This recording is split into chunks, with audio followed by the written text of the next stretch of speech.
Good evening. We will call the meeting to order. We will start with the Pledge of Allegiance by Mrs. Haywood.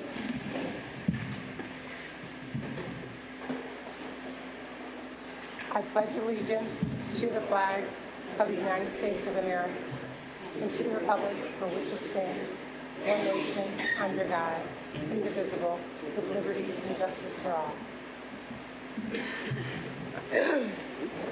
I would just like to add, am I on? I guess I am.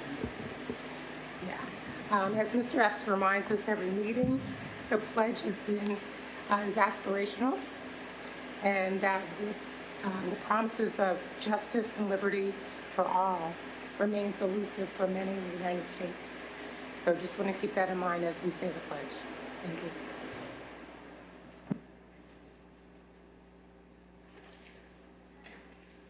Next we'll have a roll call. By Ms. Harding. Mr. Burdell-Williams. Present. Mr. Cohen. Present. Mr. Epps. Present. Mr. Fishbein. Present. Ms. Haywood. Present. Ms. Henry. Present. Ms. Lohman. Present. Ms. Mulhern. Present. And Mr. Schultz. Present. Thank you. Thank you, Ms. Haywood. Ms. Harding. We will now have our student council report.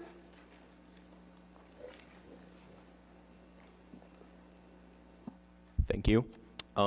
Good evening, Cheltenham School Board. The Cheltenham High School Student Council met on Friday, the 25th of August. I will now read our updates. Our homecoming game is September 29th against Plymouth Whitemarsh. Our homecoming dance is September 30th, and our chosen theme will be Hollywood movie. We will have a pep rally, but are requesting no tailgate due to a lack of interest and the amount of planning so close to homecoming. We have scheduled a club fair for September 15th on our track. The rain date would be September 20th. And we are in the process of filling our speaker position on our board. The speaker reports our notes to the homeroom representative during their own personal meetings. The homeroom representative selection will follow shortly after.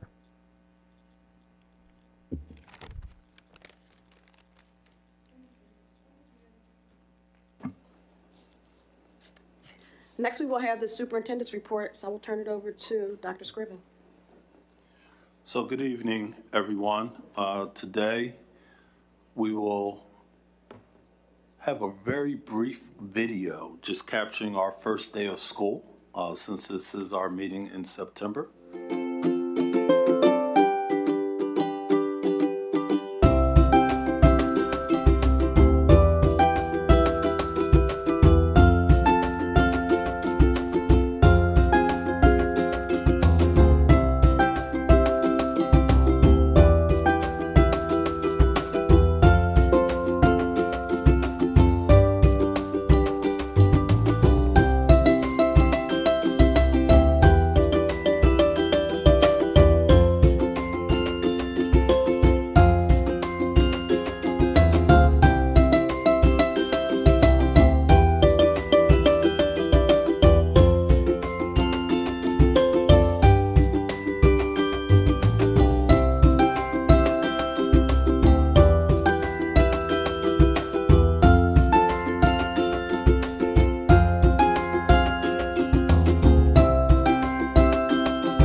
to the next slide, I just want to encourage, and I have some of my high schoolers in here right now.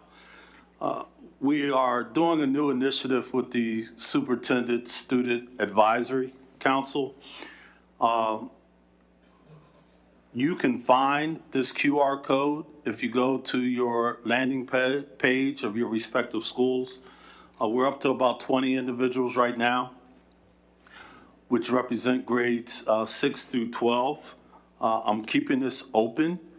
This initiative will begin in October.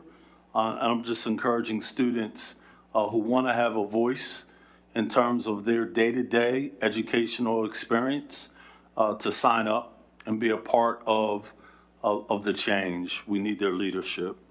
We have some special guests here with us, and I just want to preface by saying this, that we're at a point in the district right now where we have to have fluid partnerships with our law enforcement department. We have Cheltenham Police Department here this evening. There's no new initiatives that I'm kicking off, but it's important that I kind of reintroduce a partnership that has always been in place, but has not necessarily been as strong as what it could have been over the last couple of years. And we're simply trying to strengthen that partnership. We had a situation, as you're well aware, last Friday at one of our games that was not an ideal situation, which led me to have a town hall meeting the following Monday. I asked Chief Slavin and team to be there because there were a lot of questions that the community had around law enforcement, what are our protocols, and I wanted to seize the opportunity to bring him here to a board meeting just to give an overview of what they do and their willingness to partner in a positive light based on what's in the best interest of our community. There are certain initiatives that are in place, like the Park and Walk, that we are going to continue. And we're setting meetings where they're going to be able to go through and meet with all of our principals to kind of do a reset on that initiative. And I felt that it was timely that they came here this evening to give an overview. So I am yielding my official superintendent's report to them this evening. I do want to take the opportunity to introduce who is in the room with us. Sitting in the first seat closest to the podium is our Chief of Police, which is Chief John Slavin. With him is Detective Lieutenant Dan Farley. He also has with him Lieutenant Andrew Snyder. We have Community Response Unit Sergeant Officer Jeff Murphy, and then Community Response Unit Officer Justin Sneringer. Did I say that right, sir? All right, thank you, sir. Appreciate it. So Chief Slavin, you may want to pull the mic up just a tad. I have taken the liberty for you just to insert your presentation as a part of my report, and we'll walk you through the slides. And the floor is yours, sir. Great. Thank you, Doctor. First of all, I'd like to thank everyone for allowing us to be here tonight. I think it's long overdue that you got to meet me, got to hear something about my philosophy in policing, meet some of our fine officers here tonight that are key players in my administration here. We're here as a result of a partnership that Dr. Scriven spoke about, and I'm looking to build on that, and you'll see that throughout our slide. Common theme being partnership and working together to improve our community. The school district, obviously a key component of that, along with the business community and our residents. So it's important that I'm here tonight. I apologize for my appearance tonight. I was going to tell you a crazy story about the other guy, but it's actually my dermatologist one. So I apologize for that, but I thought it was very important, even still looking like this, to be here tonight. I want you to know I'm for real with this. I firmly believe in the superintendent. We have a great rapport, and I'm looking to build on that, and that's why I'm here tonight. So we can click to the next slide. I just want to try to give you a little overview of who we are and what we're all about. This is our department mission statement. Every organization has to have a guiding principle. These are our guiding principles, working together to preserve peace, protect lives, property, and rights of all persons that we deal with through professional proactive policing strategies. That's something we worked on. A lot of it has to do with problem solving and the community. When we formulated our mission statement, we sat down and said, what's important to us? What are we trying to accomplish here? So this gives you an idea of our kind of our founding goal, and where we try to move on from here is to follow the mission statement in everything we do. So you can go to the next slide, please. This just gives you a little bit of background on our department. I know it's tough reading this. We started in February of 1903, so we've been around a little while. We are the 5th largest police department in Montgomery County, Pennsylvania. We are the 3rd largest municipality, however. So we handle approximately 25 to 30,000 calls per year for service. We have approximately 71 officers right now. That's our authorized complement. And we respond to residents' calls, complaints throughout the year, including incidents that occur in our school district. Those numbers include all those contacts throughout the community. One thing I want to impress upon you is my approach to policing. What is it? What is it all about? For those of you that know me, I spent 10 years prior to being promoted through the ranks as our community policing sergeant, in charge of all community engagement efforts for the police department. 2020 happened, and guess what? Like a lot of things happened. It got put to the rear, got pushed away. We have to do a better job with that. We've been trying since to recover from 2020, and the pandemic, all the incidents that took place nationally around the world, in our country, and and the effect it had on policing. So we have a lot of work to do, and I want to get back to our foundation of that community policing philosophy, and that's what I believe in, and that's the philosophy I spread with my officers every day. When you're out there building bridges out there with our community, communicating with our community, finding out what those community priorities are, and responding back to the people. When they call us and tell us there's an issue, address it. Be problem solvers. So that's what I'm looking for. That's what I preach every day to my folks out there, and that's my guiding principle there, to be out there to make a difference in our community, and that's what I try to impress upon all our officers in there. So we're a well-educated police department. Over 60% of our department has bachelor's or master's degrees, and several officers are continuing to work on their degrees, and that's all hand in hand with developing a professional police department. Recruiting and attracting educated and people who are going to make quality decisions in our department. It's part of our recruiting efforts as well, to identify people that are really going to help us make a difference in our community. So in addition to our selecting of officers with this background, we also strive to practice the best principles in policing, right? The highest standards in policing. For those of you who don't know, we're an accredited police agency by the Pennsylvania Chiefs of Police Association. We received our first accreditation in 12. There's a slide coming up on that, and we'll talk a little bit more about that. But we're into 3 re-accreditations already. We're hoping to obtain our 5th, which would bring us to premier agency status, and that's down the road in 27. But this gives you an idea of a breakdown of our department. We have 70 officers currently. We're looking to hire still.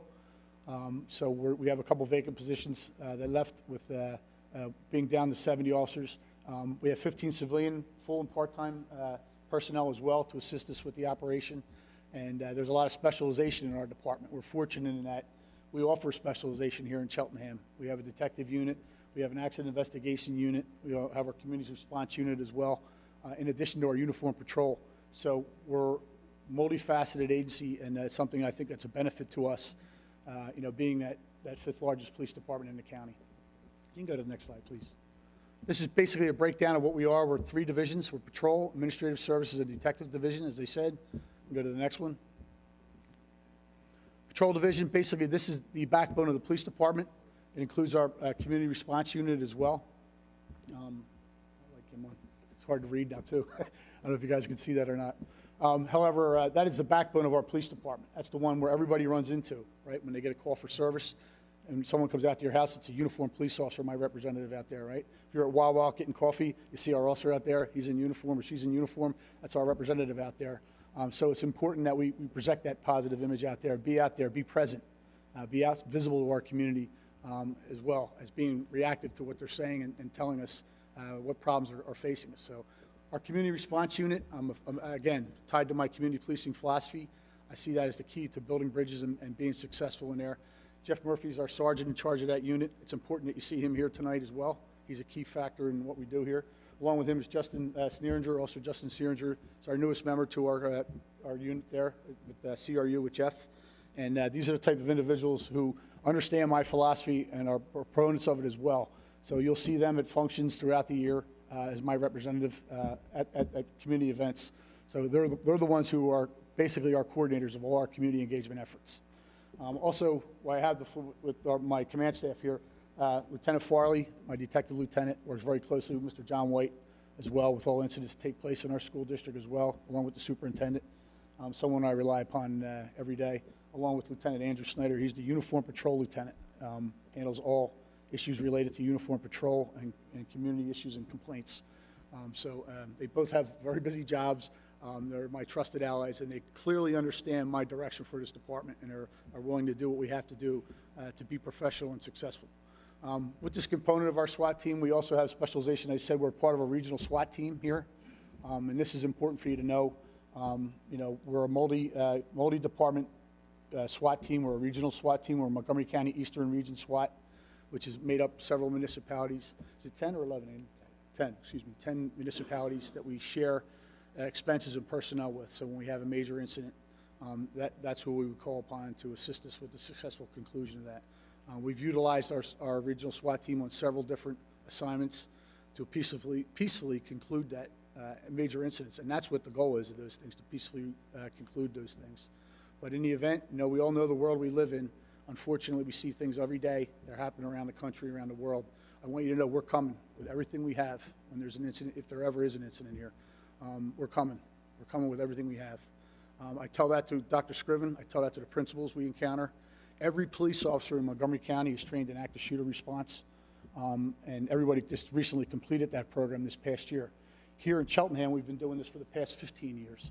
We're a little bit ahead of the curve with that. So we have a lot of resources and a lot of experience and training at our disposal that we will put into use.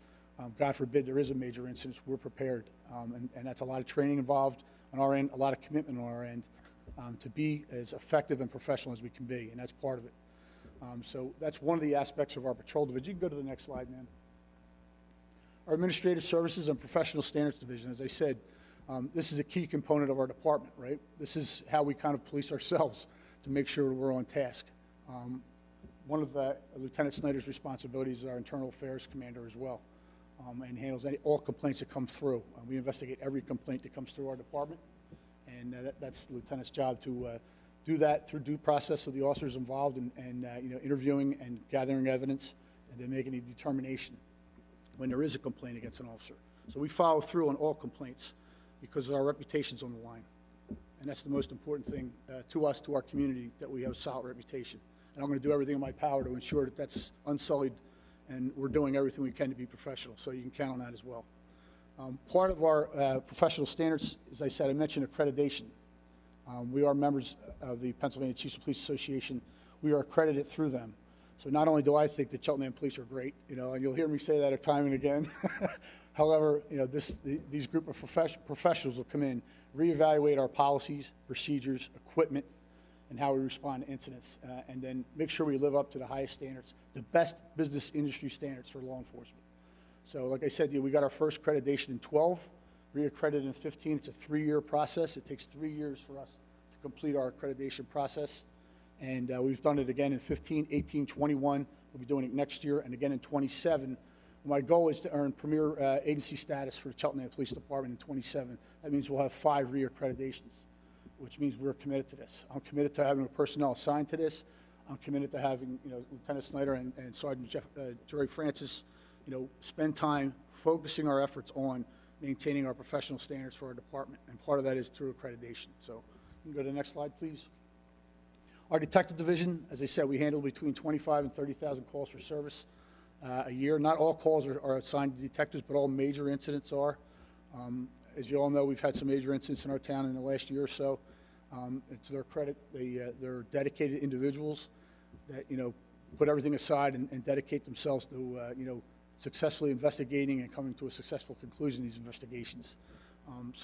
These officers are dedicated. We have special officers in our detective division that are assigned just to juvenile issues. There's 2 detectives that handle just juvenile issues and crimes, and they work very closely with the representatives from Montgomery County in handling juvenile offenders.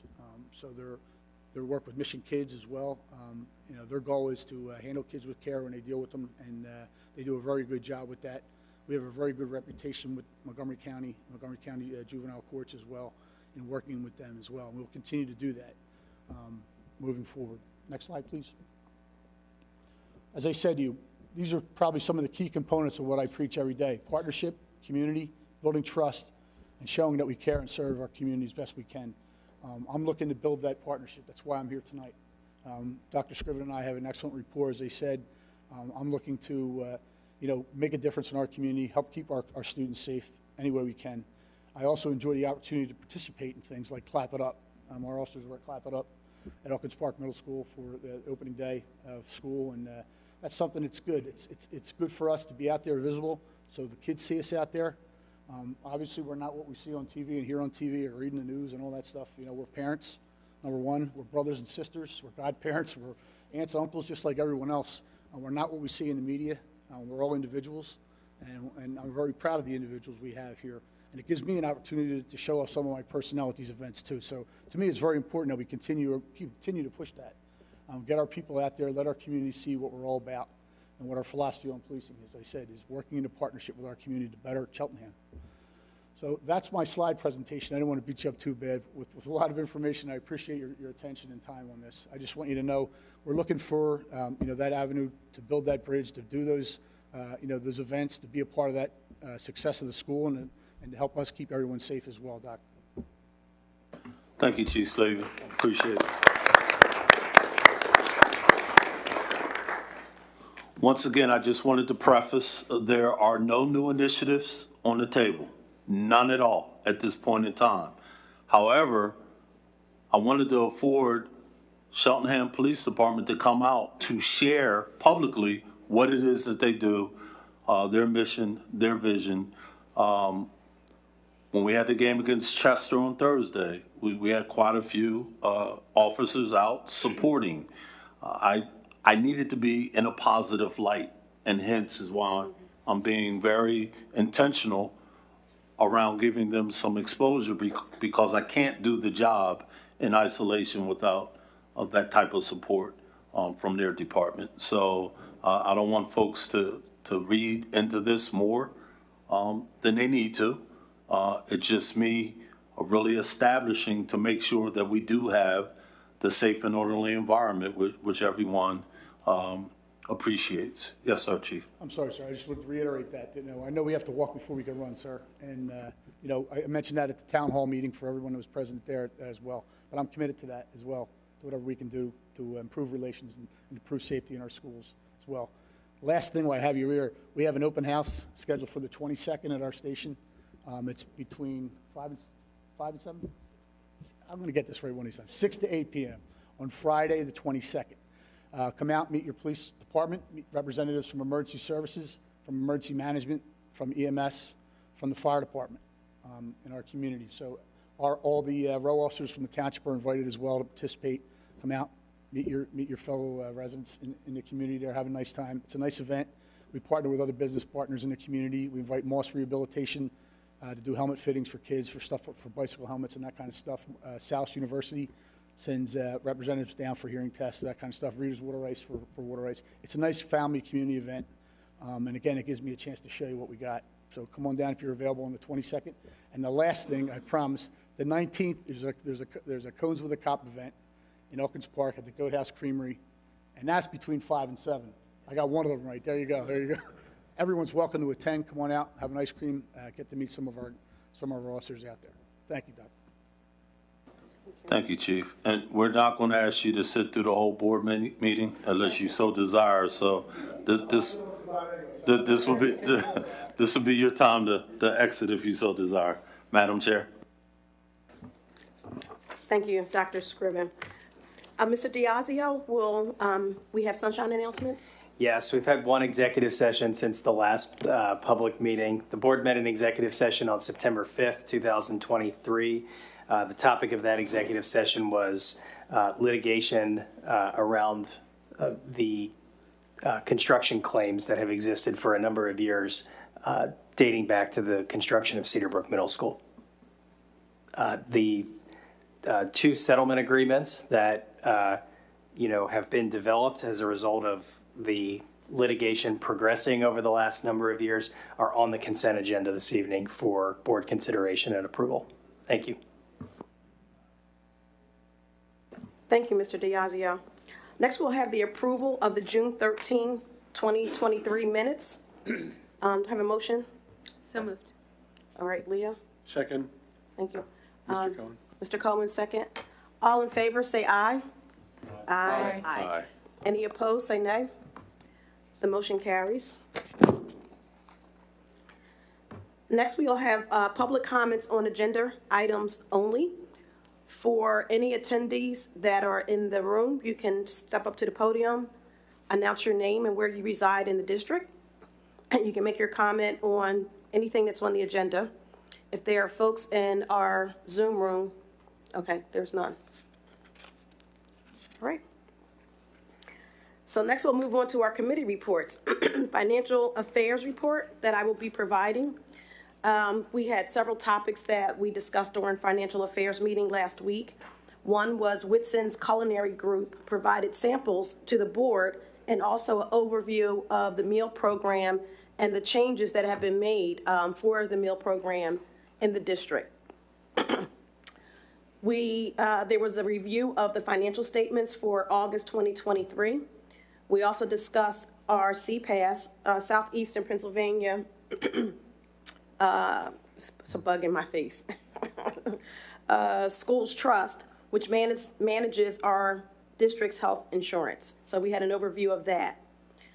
And then lastly, we received an update on the 2023-24 PA state budget and its impact on the district's revenue allocations for this school year. Our next meeting is Tuesday, October 3rd at 7 p.m. And that concludes my report.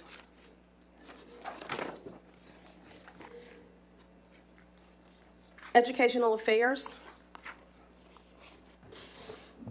The Educational Affairs Committee has not met since the last school board meeting. There will be an Educational Affairs Committee, the first of this school year, on Tuesday, September 19th at 7 p.m. Thank you, Ms. Loman. Eastern Center for Arts and Technology, Mr. Burdell Williams will provide that report.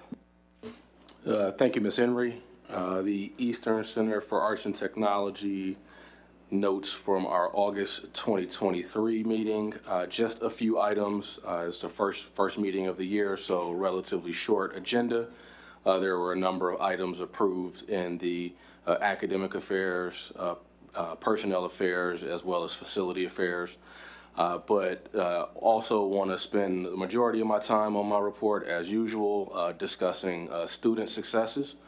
So there were 7 students from Eastern who competed at the National Skills USA competition. If you all pay attention to our Cheltenham news feed, then you would know that one of our students, Rakondo Davis, who just recently graduated, and 3 of his classmates were silver medalists in that national competition for the career pathways in allied health.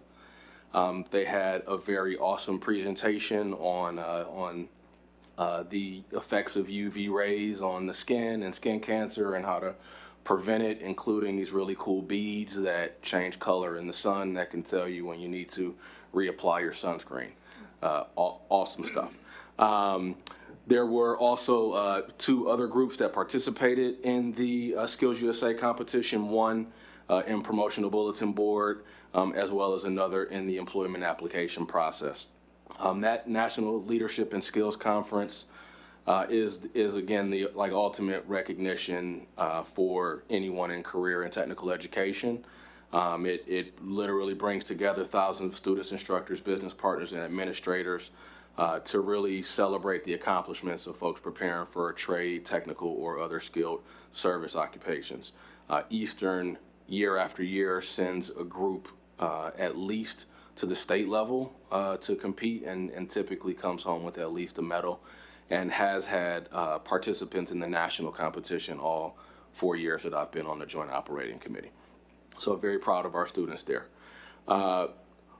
Last, again, one more item on from a student perspective. One of the aspects of the Eastern experience that I'm very proud of and that I continue to push for is more opportunities for the students at Eastern to participate in the business of Eastern, like what is Eastern actually doing. And so over the summer, there were 5 interns who summered and started like demolition in the business and technology professional, and as well as the networking and cybersecurity classrooms to prepare for a new upgrade. They installed electrical raceways, lights, ceiling tiles, and painted walls. And one of those students was Anthony George, who is a senior currently at Cheltenham High School in the electrical technology program. Again, a great opportunity to put what they practice at Eastern into practice in reality in an environment where they can see the absolute benefits. So always proud of our students, but especially when they have those opportunities to, again, express their successes both at Eastern and nationally in the case of Skills USA.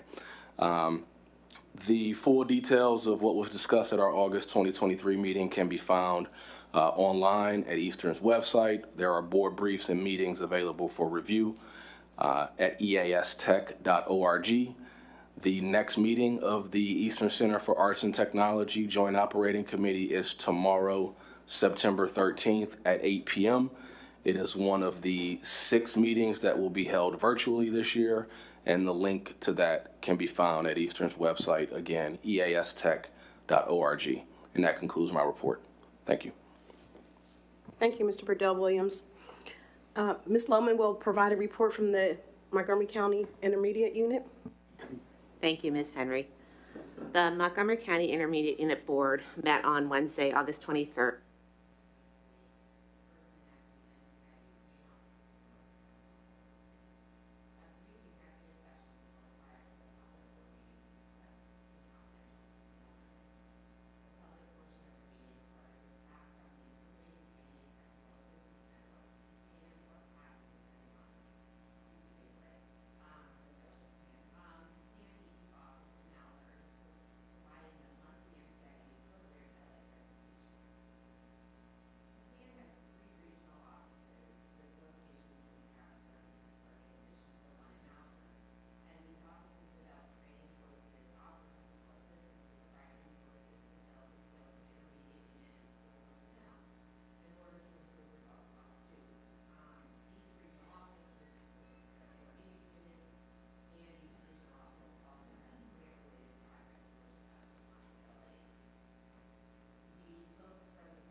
Thank you, Ms. Lohman. Next, Mr. Cohen will provide the facilities report. Thank you. The Facilities Committee met on September 5th. The meeting was chaired by Mr. Burdo Williams. The minutes were approved from the July Facilities Committee meeting. Mr. Holman then gave a presentation about a number of issues in the high school, including the fire alarm system was recently installed. It's still being adjusted, and that was a major project. Also, an innovative sidewalk repair program near the bus area that wound up being very cost-effective and also turned out very well. At the high school still, the stadium and practice areas were aerated and overseeded. There was LED light fixture replacement in the high school. And finally, for the high school, water fountain upgrades and bottle fillers were installed. In Elkins Park, there are a number of items that were presented. There's a new sink in the art room. The laboratory was painted, the interior in a very attractive manner. The Elkins Park TV studio and media center had upgrades. There were LED lights at Elkins Park. The auditorium seats were adjusted in Elkins Park, whereby seats from the back were moved up front to help make more seats available to people. And then in Elkins Park also, there were improvements to the gym and lockers. And finally, in Elkins Park School, there were walkway landscaping improvements. The final item was a discussion about presentation about FMX work order system, which is new, and that enables the school district to track and monitor different work orders in their system. And the next Facilities Committee meeting is scheduled for October 3rd at 7 p.m., and that concludes my report. Thank you. Thank you, Mr. Cohen. And you are still up for the liaison group meeting report. Thank you. The liaison group met on August 21st, and the liaison group is a joint meeting of the Township and the school district to discuss various issues. The various agenda items were discussed, including potential resource services officer in the high school. And next there was the Township is writing provisions into contracts with various vendors and services and contractors, reminding them of their obligation for business privilege taxes, and a conversation about the school district doing something that would have the same effect. There was then a discussion by the Township where they're exploring potential for incentives for firefighters, including tax breaks and other incentives. As most people likely know, the firefighters in the Township are volunteers, and it's actually a statewide and nationwide issue in terms of getting volunteer firefighters. There was then an update by the Township on traffic controls on New Second and Tookoonee Creek Parkway, and those are still in the process of being designed, and that relates also in part to a trail that goes through Gimble Field, which is still being completed as well. There was then an update on stop signs at Mill Story, Montgomery, and Windsor, which is at the point of Myers Elementary, and the traffic signals per requirements of PennDOT are being removed there, and they will be replaced with stop signs, and that's still being in design with engineers. There was then an update on crossing guards, and the Township is still looking for them, and the school district reached out with the Township to the community in different ways to try to attract crossing guards for that very meaningful position. Under old business, Commissioner Rappaport from the Township discussed the Township Facilities Committee meeting, and the study information is available online, and reminded us that they're receiving comments on that plan through the end of September. And then a Township Manager, Elliott, noted that the bus patrol agreement is pending, and that's a program where the school buses will have cameras that will automatically take photographs of vehicles that ignore the stop arm signs on the school buses, and there will then be resulting appropriate action against those drivers that go past those stopped school buses. So that should be, my understanding, it should be implemented sometime this fall. And under announcements, there are none. The next meeting of the liaison group is scheduled for Zoom at 8 a.m. on September 18th, and that completes my report. Thank you. Thank you, Mr. Cohen. Ms. Haywood will provide the Policy Committee report. Thank you, Ms. Henry. On Tuesday, August the 29th, the Policy Committee met in a hybrid format at 7 p.m. The committee meeting started with roll call, followed by approval of the minutes of the May 23rd meeting. Old business included 3 policies presented at the May legislative meeting as first read policies. Since we did not have scheduled policy committee meetings in June or July, there was a considerable break in the review process. So we're starting the review process again for those three policies. So this evening, we're treating those three policies that I'll announce under old business and policies that we discussed under new business as first reads. Accordingly, there will be no policies presented this evening for board review or board approval. The policies presented as old business under the agenda were policy in AR 210, use of medications. This recent policy from 2016 sets forth the legal requirements and process for administering medications to students. Next was policy in AR 122, extracurricular and co-curricular activities. Again, provides guidance with respect to student participation in those activities. Finally, under our old business, we discussed policy 123, student athletics. This policy from 2017 outlines the requirements for student participation in student athletics, consistent with PIAA rules and district policies. New business included a discussion of policy 827, conflict of interest policy. This is a new policy and was drafted to address legal requirements regarding the process for awarding federal grants and pass-throughs. Next was a discussion of policy in AR 800, records management. The records retention policy was scheduled, was updated to comply with applicable law and cross-reference the student records policy.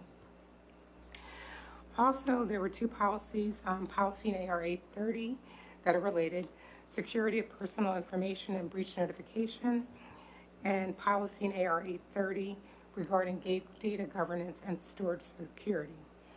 Both of these are new policies and govern how we securely store and protect personal information and comply with recently amended Pennsylvania Breach Notification Act. After discussing these two new policies, we then went to discuss policy 218.2, which is entitled Weapons and Other Dangerous Items. In light of the recent incident involving Abington High School at the football game and following the town hall meeting, administration thought it was prudent to put policy 218.2 on the policy committee agenda. We did have a very robust discussion, but just wanted to point out that there's language in policy, currently in policy 218.2, applicable to students, which basically says that any student that is determined to have brought a weapon or dangerous item onto any school property, any school-sponsored activity, or any public conveyance providing transportation to a school or school-sponsored event is subject to expulsion for a period of not less than 1 year, consistent with the student discipline policy. There was a very good discussion by the board and the community, including a recommendation that there be an automatic 1-year suspension without exception for a student bringing a weapon to school. On balance, however, in the past, we also discussed those situations where younger students may have brought a weapon to school, maybe a knife from home, not realizing that that was considered to be a dangerous weapon. And there were discussions in terms of how to address that with respect to the superintendent having some flexibility to look at some mitigating circumstances under those situations. With all that in mind, we decided to bring back 218.2 back to the policy committee at the next meeting as a repeat first read, and also have some further discussion of whether an administrative regulation should be developed for policy 218.2. Just as a reminder, there were two other policies that are related to 218.2 that administration sent out to the community, and those include policy 904, public attendance in school facilities, and also a similar weapons policy that applies to staff. Considering recent challenges in surrounding school districts related to library materials, we also discussed policy 109, school library materials, formerly known as school library philosophy and policy. This policy, again from just 2016, was updated to add equity provisions and revise the process for challenging school library materials. Policy 109 makes clear that Cheltenham School District supports materials that reflect the diversity of Cheltenham. The last item on the agenda under new business was a review of policy in AR 907, visitors to district schools during the school day. Policy 907 sets forth visitor access procedures, which does require all visitors to show an ID and identify the purpose of their visit to our schools. The next policy committee meeting is scheduled for Tuesday, October the 24th at 7 p.m. in person and via video conferencing. All are welcome to attend. And just as a reminder, we're not having the frequency of policy committee meetings, not because we don't want to meet, but because we've done such a good job of kind of updating our policies. So we've been staggering the policy committee meetings accordingly. This concludes my report. Thank you. Thank you, Ms. Haywood. Mr. Epps will provide the legislative report. Thank you, Madam President. Good evening to everyone and any members of the public joining virtually. As a member of the Montgomery County School Board Legislative Committee, we have met throughout my term and previously, but I'm going to pick it up a little bit where Ms. Lohman left off, because the retirement of Mrs. Tina Villetto also impacts the committee.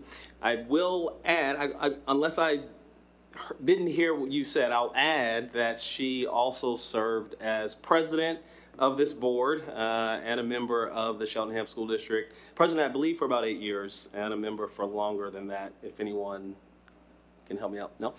So certainly thank you. Yeah, okay, cool. So thank you for their service to our community, certainly. But with the retirement, as Ms. Lohman mentioned, without a plan to continue that role, TBD, what happens with the legislative, to be determined, what happens with the legislative committee. She was integral in not only gathering information, producing reports and updates, but also advocating and being on behalf of all the districts throughout the county. So we have, as I mentioned, it'll be to be determined what happens with the committee. And so I do have a couple of updates that are pertinent to the Commonwealth and our very own Cheltenham. One being the school funding lawsuit that we've been updating and really folks have been following over the last few years. July 21st of this year was a deadline to appeal that decision. That deadline has passed. There will not be an appeal of that decision, and so now the onus is on our state leaders, legislator, executive, to address what the decision said in terms of school funding, adequate school funding for districts throughout the Commonwealth. So I will share with any listening ears. That is an opportunity. Even tonight, we have one of our state representatives in the building who sits on the Education Committee, Representative Napoleon Nelson. But there will be a number of proposals. It won't be a straightforward conversation. There will be conversations. Does the formula need tinkering? Are there opportunities to fundamentally change how schools are funded? And pretty much everything in between. And so this is an opportunity for folks to step up and share their voice, the lived experience of what funding means for here in Cheltenham or any other place without our county, to ensure that those decisions are informed by that lived experience. I'll also add Cheltenham's very own State Senator Art Haywood also sits on the Senate Appropriations Committee. And so as those appropriations dealing with education, we have two advocates that are going to be there as decision makers at multiple steps.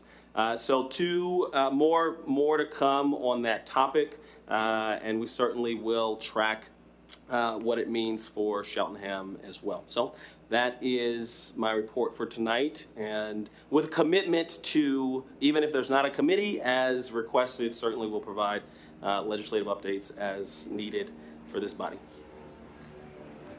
Thank you, Mr. Epps. Next, we have the Mr. Schultz? Mr. Epps, may I add one addendum to what you were just speaking about? Just wanted to mention that if the state legislature is unable to create a formula that is satisfactory to the judiciary, my understanding is that the judiciary would then have an opportunity to step in. And so I wanted to highlight for our community, there are several, in this upcoming November election, there are several judicial races that may be important to understand the various candidates and their positions on public education spending. And now would be a good opportunity, because it's early in the cycle, to take those actions. So I just wanted to add that. Thank you. Thank you, Mr. Schultz.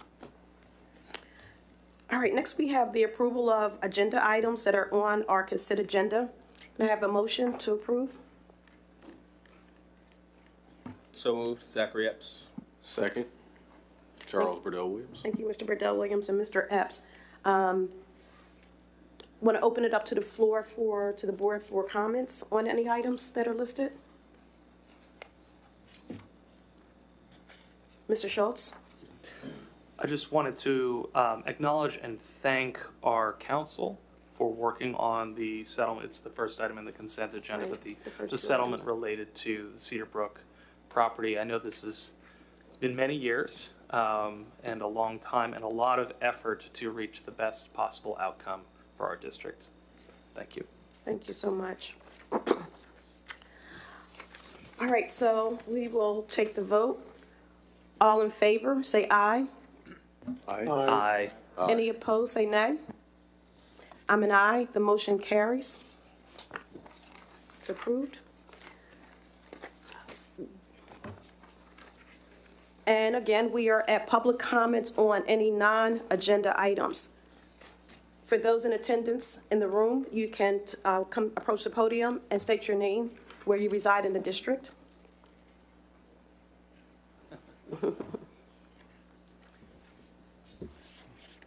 How are you? Napoleon Nelson. I reside over in Wyncote, actually, oddly enough, near Cedarbrook Middle School. Wanted to mention and just kind of update that, yes, I sit on the Education Committee, the Children and Youth Committee, and Appropriations Committee. This is kind of my life. Wanted to make sure that I noted that the Basic Education Funding Commission is getting started. In fact, they kicked off again today. That is the state commission that is assigned to reassess the adequacy and equitability of our state funding. They're supposed to do this every 5 years. COVID kind of messed it up a little bit, but they have started again today. They will, in fact, be in Philadelphia for their hearings on Thursday from 2 to 4, I believe, at the Philadelphia School District building on Broad Street. I will certainly be there, and I will probably follow them around throughout the state. They kicked off today in Allentown. Tomorrow, I think they'll be in Harrisburg. Thursday, 2 to 4 in Philadelphia. Also, I wanted to mention that the Appropriations and Education Committees are also, oddly enough, doing a separate kind of tour of the state to understand education and educational funding, of which we will also be part of that. So if I'm not local and if you guys are looking for the state rep, I'm all over the place trying to figure out how much and how we fund public education. That is happening. It's like this fall. An awful lot of people are working on that. And then I will just ask for everyone's kind of patience and forgiveness with that, because it feels like there's an awful lot that we're going to try and cram in to about a 3 or 4 month, at least, public hearing window. Rest assured that I understand that realistically it should take a couple years to figure out how to really equitably and adequately fund education for the about 1.7 million young people who are utilizing Pennsylvania's K-12 school system. It will include, the pre-K programs. It should include at least community colleges and our higher eds as well. So I'll say, bear with us as we go through this, what will likely be a big, clumsy process. Know that we are interested in your feedback. Know that we are certainly here to do all we can to serve this board. And know that I'll also say in the back of my mind, I remember that in Cheltenham, for every household that sends kids to our school systems, there are probably about 4 households next to them that don't. And what is key for us all is not just how do we equitably fund public education, but how do we do so in a way that doesn't destroy property values and force many of our seniors and those who can't afford to fund our system the way we think out of their home. So we are working on all of this. Thank you all for your time. Thank you again to those who are listening for your patience and your feedback, and kind of pray for this effort. Thank you. Thank you, Representative Nelson. And I would also like to add that Mr. Nelson served on the Cheltenham School Board for 6 years. It was 6 years, yes, and then in fact I was the tax collector, right? So for another 3 while I was serving as a trustee for the community college. So again, yes. So I feel like we're in really, really good hands here. Thank you so much. Are there any comments, Kevin? And okay. So there were no prior public questions. Our future meetings are as listed in the agenda under section 11. And I'm going to make a motion to adjourn the meeting. Second? Second, Ms. Hayward. The meeting is adjourned.